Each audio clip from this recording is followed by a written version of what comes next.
Okay, thank you. Apologies to those who have heard this talk before. You are excused if you want to catch up on email or today's archive. I'll be talking about, thanks to Georgos for his talk. So I don't really have to introduce to you the peculiar subtypes of 1A supernovae. I'll be talking about some recent results from early observations. Why early observations? So early observations can tell us quite a bit about the immediate environments of these explosions because the supernovae are still faint. The light curve is rising, so we can probe what's happening on pretty close to the white dwarf. Similarly, late phase observations can tell us a lot, as Orr showed in his talk as well. So together, early and late observations can be very revealing. Um,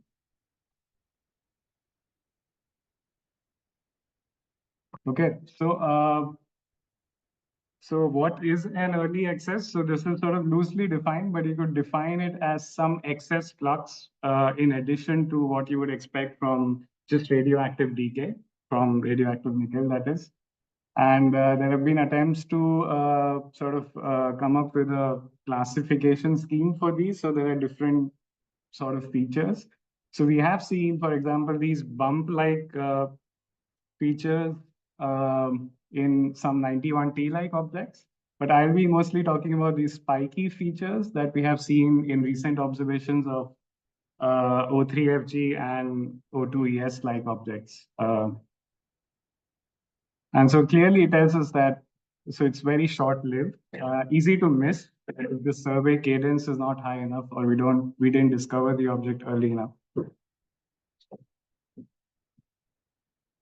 So we have seen early excess features in roughly 20% of type 1A supernovae, so it's not something which is very uncommon.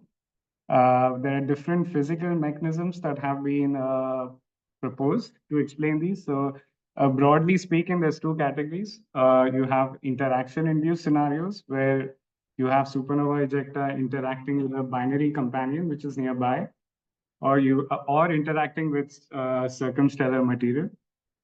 And on the other hand, you have surface radioactivity scenarios. So, for example, you have clumps of radioactive material in the outer layers, which can contribute to additional luminosity at early times.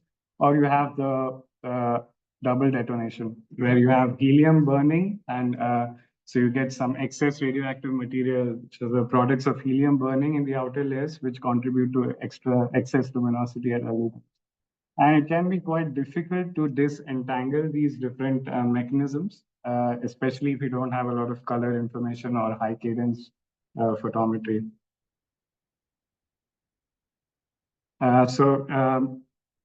Yeah, basically these are the two islands that I'll be going to be focusing on for the rest of the talk. So you have the O3FG like over luminous 1As and the O2ES like objects, which are normal widths, but they are subluminous. So the O3FGs first. So we saw this object in 2020. This is 2020 HVF. And this is Georgos's paper on 21Z and Y. So two O3FG recent events where we saw this spike-like excess feature. And the modeling of these favor the CSM interaction scenario, and we typically require a few hundreds of the solar mass of CSM to explain this feature. And because it happens pretty early on, the CSM has to be quite confined, close to the white dwarf. So we estimate roughly 10 to the 13 centimeters away from the white dwarf, which means the interaction starts maybe a few hours or a day after the explosion. So it happens pretty early on in the network. We also discovered recently, this was my paper on 22 ILV. So this is also an O3FG-like object, apparently hostless. So this is the location. We know it's an O3FG-like object because it shows very nice spectroscopic match with O9 DC, and we sort of know the rough redshift based on the fit. But there's no apparent host galaxy, and it's really offset from an early type galaxy, roughly 200 or 250 kiloparsecs away. But it is at the right redshift, which we sort of have a handle on from the spectra. The early light curve, we also detected this short-lived feature, lasts for a day or so. And so for all three objects, the sort of amount of CSM that you require to explain the light curve feature is quite consistent. So you need roughly 100th of a solar mass at roughly this distance. So in that sense, the three objects are actually quite similar. And also the luminosity of the early excess is quite consistent as well. And now turning to these subluminous O2-ES-like objects. So this is sort of a compilation of recent O2-ES-like objects that all show this feature to varying extents. In the case of YWC, it was extremely luminous.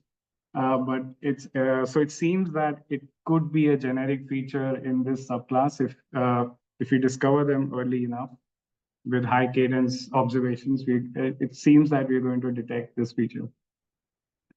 And this table is adapted from this paper from Burke et al. And the ones in bold that I've highlighted is O2-ES-like objects that we have added since 2019 YVQ, and these are all nearby, detected very early.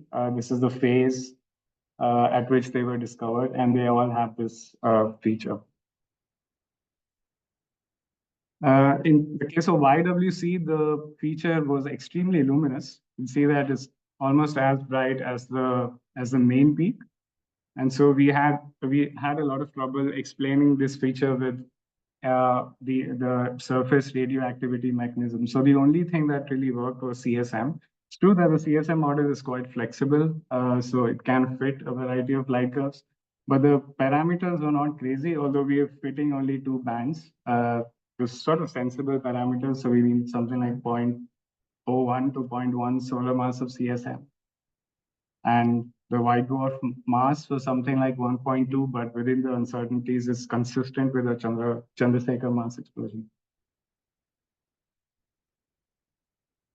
So yeah, so for this particular case, we were able to rule out other competing mechanisms. Of course, it's possible that this object is just a standalone example of CSM interaction, but we argue that this O2-ES-like object is related to the other O2-ES-like objects, and by extension, therefore, in O2-ES-like objects, the mechanism that produces this feature is CSM interaction. And finally, something about the nebular spectra. So this is again from for 21Z and Y. And the really interesting thing about the nebular spectra is that we saw narrow oxygen emission in the nebular spectra of Z and Y, which is an O3FG-like object. And this has been seen before in some O2-ES-like objects as well. So there's another thing that they have in common. Yeah. So oxygen at nebular phases is not seen in normal 1As. It implies unburnt material in the innards of the supernova ejecta.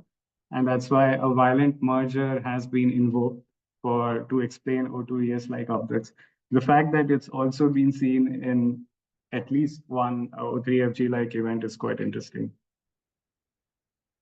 So I'll skip over this slide, and then I think CG is giving a talk on a calcium strong transient, but I just want to say that recent simulations have shown that a CO white dwarf merging with a helium white dwarf produces observables that are sort of similar to faint thermonuclear transients like calcium strong transients. So the point of this slide was to hopefully convince you that white dwarf merger scenarios are probably quite relevant for all these peculiar 1A subtypes. So I'll stop here and sort of leave you with the summary and take any questions. Thank you.